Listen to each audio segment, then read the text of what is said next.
Hebrews chapter 9. Now the first covenant also had regulations for ministry in the earthly sanctuary. For a tabernacle was set up, and in the first room, which was called the holy place, were the lampstand, the table, and the presentation loaves. Behind the second curtain was a tent called the most holy place. It had the gold altar of incense and the ark of the covenant, covered with gold on all sides, in which was a gold jar containing the manna, Aaron's staff that budded, and the tablets of the covenant. The cherubim of glory were set above the ark, overshadowing the mercy seat. It is not possible to speak about these things in detail right now. With all these things prepared like this, the priests enter the first room repeatedly, performing their ministry.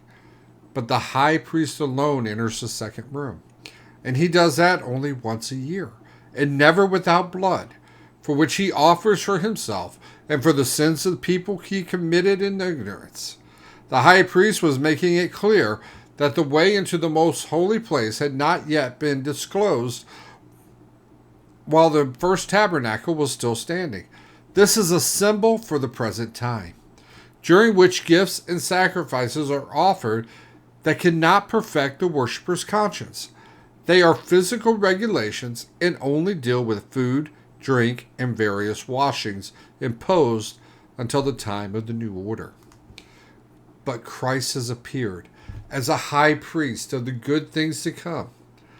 In greater and more perfect tabernacle, not made with hands, this is not of this creation, he entered the most holy place once for all time. Not by the blood of goats and calves, but by his own blood, having obtained eternal redemption. For if the blood of goats and bulls and the ashes of a young cow, sprinkling those who are defiled, sanctifying for purification of the flesh, how much more will the blood of Christ, who through the eternal Spirit offered himself without blemish to God, cleanse our conscience from dead works, so that we can serve the living King. Therefore, he is the mediator of a new covenant, so that those who are called might receive the promise of the eternal inheritance.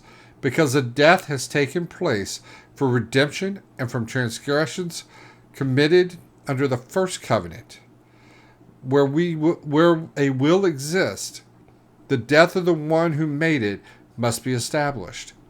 For a will is valid only when people die, since it is never in effect while the one who made it is living. That is why even the first covenant was inaugurated with blood. For when every command has been proclaimed by Moses to all people according to the law, he took the blood of calves and goats, along with water, scarlet wool, and hyssop, and sprinkled the scrolls itself and all the people, saying, "This is the blood of the covenant that God has ordained for you." In the same way, he sprinkled the tabernacle and all the articles of worship with blood. According to the law, almost everything is purified with blood, and without the shedding of blood, there is no forgiveness. Therefore, it was necessary for the copies of the things in the heavens to be purified with these sacrifices, but the heavenly things themselves to be purified with better sacrifices than these. For Christ did not enter a sanctuary made by hands, only a model of the true one, but into heaven itself, so that he might now appear in the presence of God for us. He did not do this to offer himself many times, as the high priest enters the sanctuary yearly with the blood of another. Otherwise, he would have had to suffer many times since the foundation of the world. But now he has appeared one time at the end of the ages, for the removal of sin by the sacrifice of himself.